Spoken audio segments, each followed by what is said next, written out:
Welcome to the probably haunted ship. I'm Meeka Nomicon, and here, the ghosts are to a fate of the unknown to move on. Waves crash along the walls of the ship as you steady yourself on the creaky floorboards of the deck. The starry sky is as beautifully haunting as the waters themselves. You're not sure how you got here, but there's something inside you that's saying it's best not to leave the way you came in. Whatever way that was. Oh, most likely by death. Well, might as well make the most of a bad situation and explore. Maybe you can find a way out of whatever this is. Hopefully. So, where to? Wait, we can explore mortality? You know what? If I'm going to be stuck on a ghost ship for the foreseeable future, I might as well cause myself to have an existential crisis and explore my own mortality. After some thought, you came to the same conclusion as every living being ever has, and ever will. So, with much concentration and effort, you somehow managed to force the blood in your brain to collect in one spot and... Wait, did I just give myself an aneurysm? Have I just died twice? You die? Oh man, I died on my own ghost ship. That's unfortunate. Yeah, I suppose that's what you get for exploring your own mortality. Yet the pain didn't quite feel like your own. You explored mortality. This is your pain. But as you feel your consciousness slip away from your mortal coil, you wonder if that was a very wise choice. After all, this ship is probably already haunted enough. Hey, then I'm gonna have loads of friends. At least it's over. Care to try again? Wait, I can just give up. You know what? I'm having such an existential crisis, I give up on everything. Crisis over, I'm back. So where do we want to go next? Okay, so we've explored our mortality, and I've decided that if I'm going to be trapped here, I should get to be the captain. So we're going to explore the captain's quarters. I mean, he's already dead, so I might as well become captive. Can I have his booze? You manage to find the captain's quarters. The old door opens with a loud creak. The soft glow of the night lights up the room. The air is thick with the stench of salt water and rot. You see the captain's brittle skeleton. Or, well, at least who you assume was the captain. Well, he's got a fancy hat and a nice scarf. I think that makes him a captain, right? What with the piratey getup and all that, he must be. You notice he has an ancient-looking bottle of whiskey in what's left of his hand. It seems as though he died a happy man.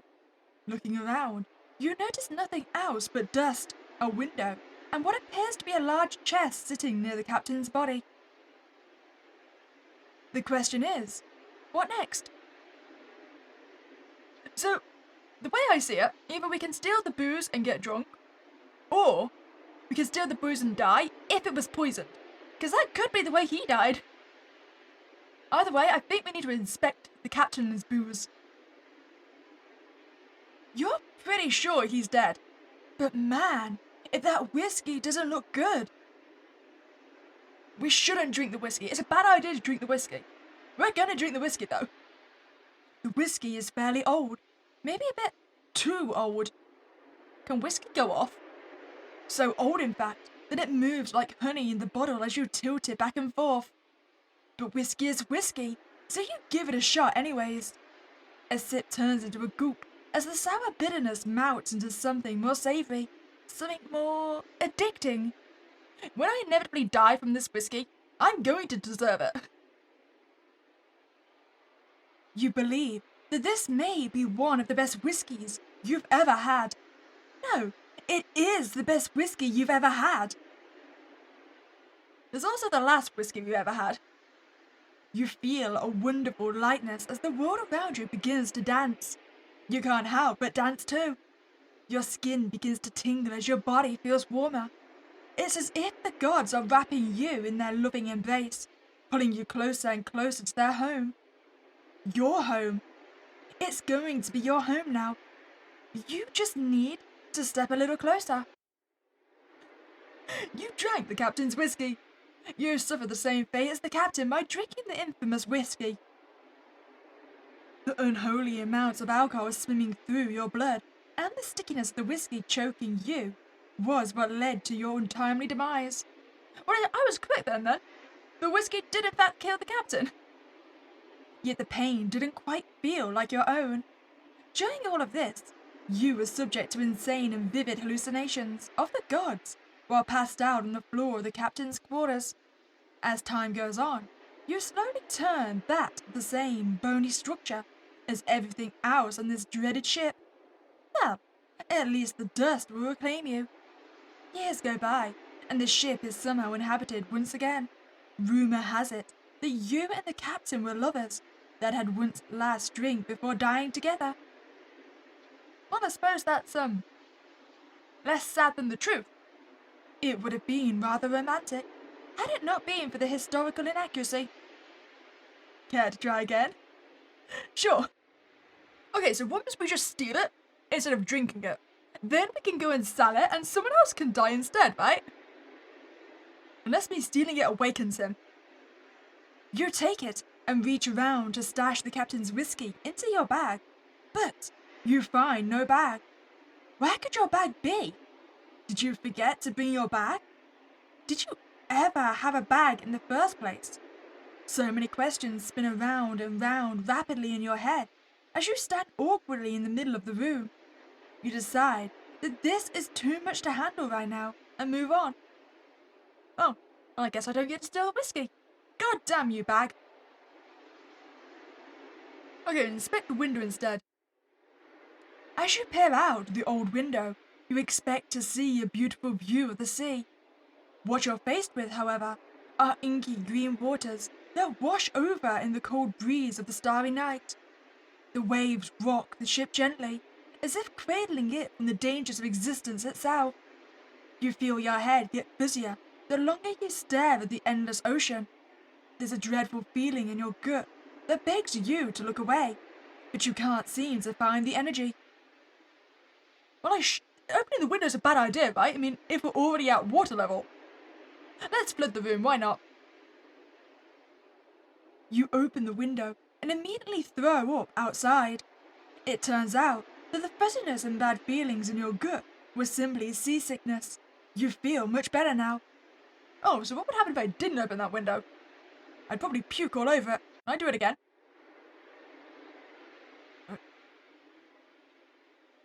Oh, I only get the option to open it. Well, inspect the chest. You make your way over to the chest.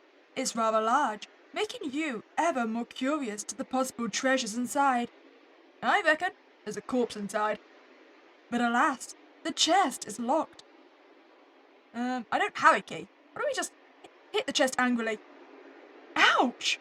As payment for taking your frustrations out on this poor, innocent chest, you develop a rather large and painful bruise on your hand. But why did you hit it with your hand? Couldn't you find a weapon? Couldn't you have used the whiskey? Way to go, idiot. Oh, use the key then, that we don't have. You check your bag and... Wait, you don't have a bag. Or a key. What were you thinking? You know, I was just hoping we could manifest a key. Really just believe we had one. Yep, definitely dust.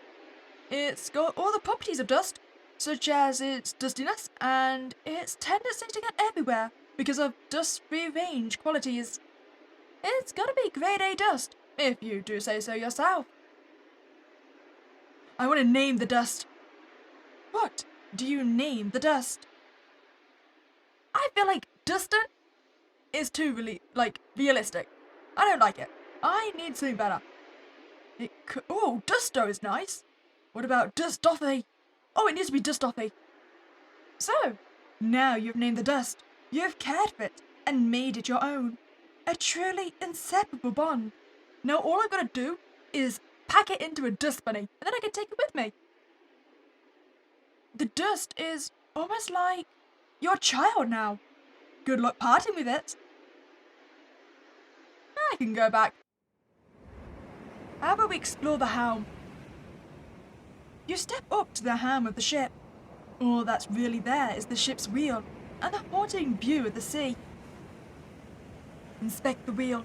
You spin the wheel, hoping to do an epic trick with the ship, but nothing seems to happen. Lame. What about watching the waves? Is this going to make me seasick again? You decide to watch the waves as they sway with the wind. Or, well, it sways with something. You notice there doesn't seem to be much wind, or any wind for that matter, which makes you think, what could possibly be making the waves sway like that? Ooh, telekinesis. Ghosts. No, it needs to be mysterious creatures under the water. Cthulhic creatures. You sure hope not. You had much bigger problems on your hands if that was the case. Hopefully nothing dragged you down. Come on, Kraken! Kraken, eat me! What about ghosts? Can it be ghosts? Perhaps, but there's a lot of ghosts. And what would be their goal anyways? Aesthetics? That seems like a good goal. Constant underwater earthquakes. You think you read about that in a book at some point, but you don't really remember the last time you read a book. That's strange. Actually, it kind of bothers you that you don't remember the last time you read a book. There's gotta be a library on this ship somewhere, right? Yes, of course. Because pirates are notorious for reading. That's like their biggest selling point. Yeah, right. As if someone could move all of the water like that and not get a horrible headache. Unless it was 100 psychics. Actually, that might work. What about weird moon magic? You think that might be a possibility, but as you look around, you realize that you can't seem to find the moon. Only the stars. Huh. Optical illusion? Your seasickness would say otherwise. What about a secret wind? A hidden wind? Maybe, but then again, that doesn't quite make sense. You might need someone to back that up. Well, I still say my favourite is mysterious creatures under the water. I'm banking on that Kraken. So there's only one thing left to do. Explore the deck. I'm kind of surprised we've seen no one else here so far. Only the dead captain. The ship shifts and sways with the waters as you explore the main deck. The stars light up the surface just enough to see through the darkness. On the deck you see uneven floorboards, a pile of rope, and a ladder that leads to the crow's nest. I say inspect the rope. The ropes don't seem as worn as the rest of the ship. In fact, they're pretty strong. Maybe you could use this. How good am I at knots? I feel like I'm gonna accidentally hang myself. We should try it anyway. You decide to mess around with the ropes and tie some random knots. After a few minutes or so, you somehow manage to create a perfect rope ladder. Pretty well done if you say so yourself. You briefly wonder where you learned how to do that in the first place. Anyways, maybe you could use this rope to explore more. Oh, you know what? Why not? Toss the rope and explore the lower decks. You toss the rope over the side of the ship and tie the top of it to the nearest heavy object. You take a deep breath before descending down the ladder. You come across a porthole on the side of the ship. The window is a little foggy and difficult to look through, but that just makes you all the more curious. So, like any normal person would, you kick in the porthole and squeeze your way into the lower deck. You know, I'm honestly impressed. I half expected our rope ladder to break and drop us into the water. You land on the wooden floor with a thud. Oh, we found a ghost, I think. Inside the room is a small library, some nondescript fuzziness in the corner. And stairs? Really? Stairs? Whatever. Your way in was way cooler anyway. What to do first? Well, we did mention being upset we can't remember when we last read a book. The library, while incredibly small with only a few books, fills you with a bit of excitement. What book catches your eye? Oh, definitely complete the thesaurus. How to Romance the Supernatural. The book is quite interesting. Maybe even a little weird for you personally. But oh well, it's not your business. But you do notice that the section on ghosts seems to have been torn out. Wait, how do I know how to romance you? Whatever. It's not like you'll ever need any of these tips anyway. What about obligatory Bible? Yep.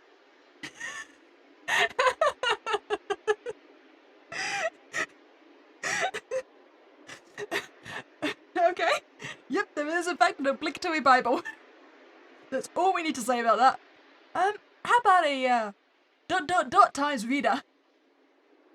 Oh, this one is interesting. You carefully put that one away. Why do I get a feeling we were more concerned about that one than we were the obligatory Bible? What about the gluttonous gerbil? The book turns out to be a rather violent and descriptive tale that highlights the fall of humanity through the actions of a once innocent gerbil, one of many who fell victim to the sins of the world and driven to sadistic madness, leaving only suffering in its wake. This is for kids. It's the perfect book for kids. We've got to get them used to the horror. What about the Complete Thesaurus Deluxe Edition? You don't know any of these words. Well, I appreciate the selection regardless. Before we look at the ghost, I want to inspect the old painting.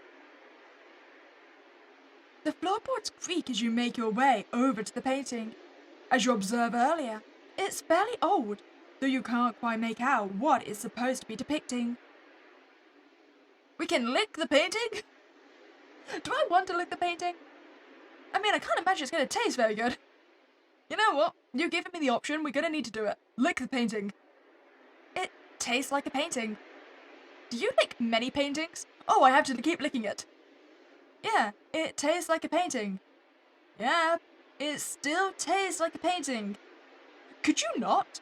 You know, it tastes like a painting. Please, stop. Nope, I licked a painting to death. Lucky for you, though. Rather than slowly dying from brain damage over the course of years, never truly knowing the cause of your suffering, you died in a matter of minutes. How fortunate. Yep, the pain didn't quite feel like your own. Care to try again? This time maybe don't lick the painting. Okay, inspect the stairs, and then we'll inspect the ghost. You begrudgingly go up the short staircase and attempt to open the hatch above. It doesn't budge. Huh, nice. That just further proves your way in was infinitely cooler. Now, aim for the fuzziness. You curiously make your way over to the corner of the room to inspect the nondescript fuzziness. As you near the entity, your body feels colder. You get close enough to reach your hand out and... Wah! You and the entity flinch back simultaneously. Did I just stick my hand in the ghost? That's quite rude. As you recover, the entity comes into clearer view. Jeez, you scared me. I thought I was gonna die again.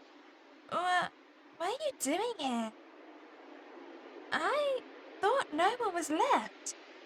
You open your mouth for the first time since appearing on this ship, but nothing seems to come out.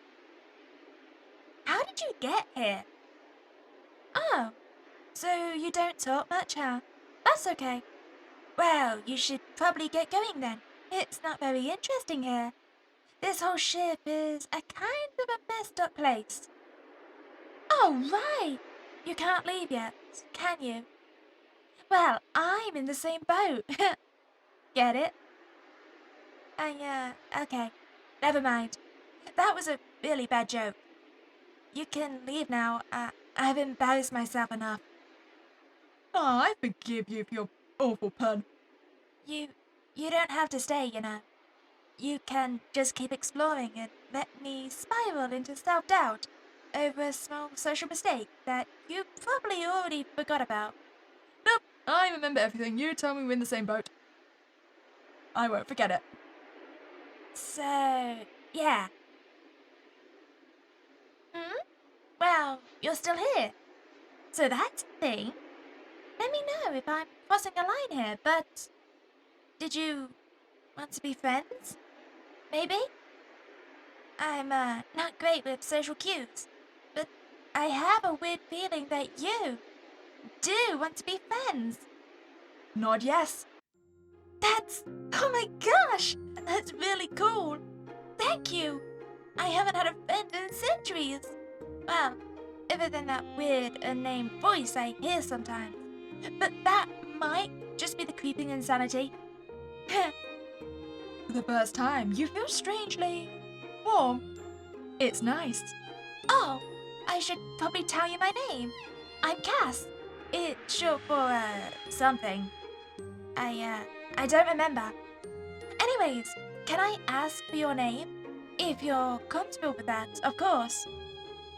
Oh, right. That's okay. I'll just talk to you directly and avoid using names entirely. It's not like there's anyone else here, anyways. So, I can't really ask what you do for a living, which is ironic considering you're, yeah. Oh, I know! If you want, you could point at things and I can talk to you about it. That would be fun. Let's try it. Okay, I want to point at Cass. Oh, you want to know about me? Well, there's not that much to say. I don't really remember how I got here. I've been here for so long that everything kind of all blends together. You nod vigorously. You too? Oh, sorry, I didn't mean to shout. I just got excited, but also sad. I guess that makes two of us, huh? At least I'm not alone. You don't even notice time passing as you two talk longer about whatever comes to mind. I want to know about the candle. The candle seems important.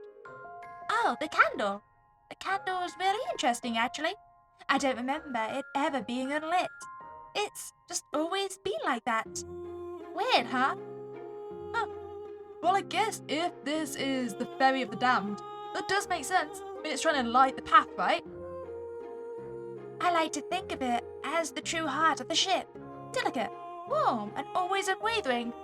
We should try and blow it out. But also sad in its own quiet way. In fact, before you came, it was, this is kind of embarrassing, but it was like my only friend. It's silly, I know, but when you've been alone for so long without any other lost soul around, things get lonely and scary. You feel a strange urge to reach out and extinguish the candle. Oh, so it's not just me then. It's almost like jealousy, ironically, burns inside you. I shouldn't. It's a bad idea. It'd be mean to do this. Do it. Without a second thought, you reach out to pinch out the fire. Suddenly, Cass swiftly grabs your wrist and yanks you away from the candle. How is Cass able to touch you? You thought you were dead. Please don't! I'm not ready yet. Your heart sinks as you see the desperate look on Cass's face. You don't know what would have happened, but whatever it was, you don't think you could have recovered from it. Please don't do that. Not yet. You give Cass an apologetic look, and they understand.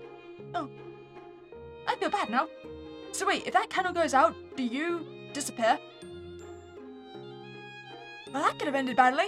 What about you just point at the mysterious papers? What are you pointing at? Oh, those. They're not important. Let's move on from that. You look at Cass dead in the eyes as you snatch the papers anyways. Hey, wait!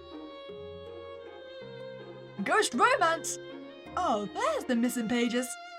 It seems to be some ripped out pages from a book. The pages depict some tips and tricks and secrets on how to romance a ghost. How many parts of the text are circled and underlined? Interesting. It's almost as if Cass was studying it. That's just, please forget you saw that. Oh, poor Cass is embarrassed. But don't point out the porthole. You point at the open porthole you kicked in earlier. You're not entirely sure what you're asking for, but whatever Cass has to say is probably interesting nonetheless. You don't know why, but everything Cass talks about makes you feel light. Oh, it's always dark out there. I don't know if time even moves out here. You tilt your head. You didn't think we were somewhere earthly, right? Oh gosh, you don't know. Well, let's just say that we're kind of the only ones out here. Really. I mean, there's the stars, but I'm afraid of heights, so I've never met them. From what I've gathered, we're somewhere between life and death, where time doesn't move and the ocean is endless. Also, have you noticed how the ship sways but never moves forward? I've spun the ship's wheel for fun sometimes, and the ship never budges. I like to think it's like some sort of secret wind, or something that moves the waves, since, it's probably not someone with telekinesis. That would be a massive headache. You can't help but hang off every word, no matter how silly. You don't even notice time passing, as you two talk longer about whatever comes to mind. Alright, the locket seems important. Oh, that old thing? It's just a locket I found. It's the kind that you can put itty-bitty pictures in. Actually, how do people put pictures in these things anyways? Like, I know you gotta cut it out and glue the picture in, but that sounds like a lot of work. Heart shapes are hard enough to cut out on their own. But these types of lockets are for those you love and want to remember for eternity. So if it's for the one you love, maybe the work wouldn't be too bad. This is totally unrelated, but if we could find a camera somewhere, would you like to take a picture with me? You smile softly, but before you can nod, Cass suddenly interrupts. Wait, I won't show up in the pictures. You can help but burst out into a fit of laughter at the ridiculousness. Cass was just too much for you sometimes. Hey, don't laugh. I'm being silly. Never mind. Aw, poor Cass. Approach him. You feel something inside you. Something nice. Something warm. Something that finally isn't empty. You no longer feel like a shell. Not as long as Cass is with you. If only you could express it. So, you approach Cass with purpose. Are you okay? That look on your face is... You don't know why. You don't know how. But you pull Cass into a tight embrace. And you can actually feel it. You feel nice. You feel warm. You feel cared for. For the first time, you feel loved. You both pull back to keep your hands interlocked. I don't know what to say. Thank you. Cass goes into a fit of adorable giggles, barely able to get through their sentences. You never knew a ghost laugh could be so heartwarming. Cass's giggles subside, and they look at you with love in their teary eyes. But that look soon turns a little sad, a little bittersweet. You know, Cass takes a deep breath. we're really similar. I don't know if you know this, but you're dead. Like me. You just seem to be inhabiting a physical body, even though you're not alive anymore. That's what this ship is for, I think. Or that's what the voice hints at anyways. But being with you, even if it hasn't been for very long, made my afterlife the most rewarding it's ever been. You know, how I said that the candle was like the heart of the ship? Well, I believe if it were to be extinguished, so would I. But I'm not sure. I've been so afraid of moving on, no matter the direction, that I've been stuck. Stuck on this ship, Stop reading the same book. Stop swaying in these soulless waters. Stop being alone. Just stop. But now you're here, and I wouldn't mind being stuck with you. But I'm ready to move on. Will you join me? Oh, extinguish the fire. Together. Thank you. You hold Cass's ghostly hand in yours as you reach out to pinch out the fire together. I love you. For the first time in what may have been forever, you feel free. And with Cass's hand in yours, you wouldn't trade it for the world. Aww, we're together until eternity.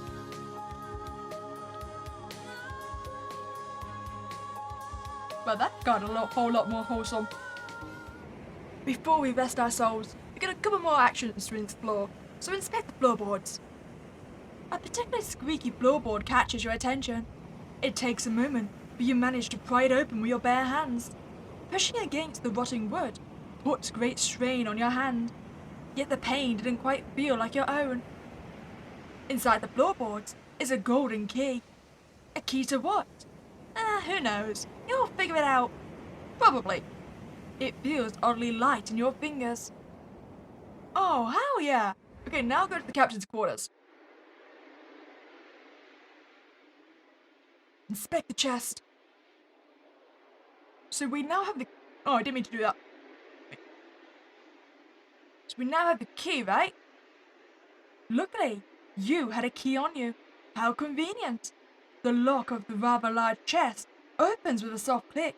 The lid is heavy as you push it back, only to reveal... Another chest? It's chestception! Curiously, you use the key once more and open the slightly smaller chest, only to reveal a smaller chest. Yep, there it is. Okay. You hesitantly open this next chest, only to reveal...